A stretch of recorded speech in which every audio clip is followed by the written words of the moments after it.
C'est ces genres de phrases pièges, parce qu'il y a des rues aux écoles qui sont formidables et qui sont reconnues par les familles. Donc on ne peut pas être contre la rue aux écoles. Là, les rues jardins aux écoles, parce que les enfants, après l'école, finalement, ils ont une rue devant leur école avec un peu de verdure, ils peuvent jouer au foot ou faire du vélo. Par contre, la multiplication dogmatique, non préparée, sans plan, sans étude d'impact, sans enquête publique, sans aucune analyse, ça devient de l'idéologie. Or, une rue a une fonction. Et je reviens à l'idée que Paris est un marché culturel, de l'emploi, de la scolarité, de la science, etc.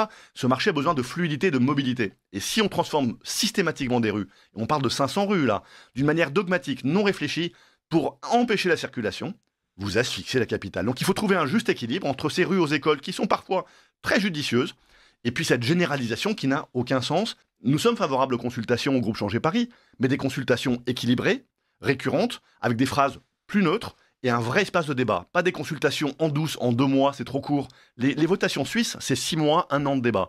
Laissons le débat avoir lieu sur les vrais enjeux de ces rues aux écoles, le pour, le contre, est-ce que 500 c'est pas trop, est-ce que c'est bien pensé, c'est lesquels, c'est quoi la liste, et après on donnera un avis. Mais là, de juste dire on veut 500 rues, c'est un message anti-bagnole, et donc ça veut dire asphyxier Paris un peu plus, c'est un message populiste de on va transformer Paris en jardin. Ben non, Paris n'est pas un jardin, on manque de jardin.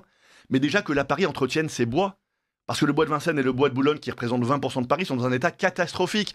Que Paris entretienne ses squares et ses jardins, qu'elle préserve ses arbres, plutôt que de faire n'importe quoi avec ces micro-forêts urbaines dégueulasses dans des bacs d'arbustes qui crèvent dans les 3 mois. Enfin, aujourd'hui, on a une folie de gestion de la verdure et ils nous proposent des rues jardins. Donc, un peu de bon sens, un peu de sens de l'entretien. Une ville s'entretient, la verdure, ça s'entretient. Il faut des jardiniers accompagnés, compétents, avec des moyens. Donc je trouve qu'on est toujours la tête à l'envers à Paris, et donc on retrouve cette idéologie d'écolos qui ne savent pas ce que c'est que la nature, mais qui ne savent pas ce que c'est qu'un arbre, et qui proposent des rues jardins, alors que en fait ils ne savent déjà pas entretenir les jardins existants.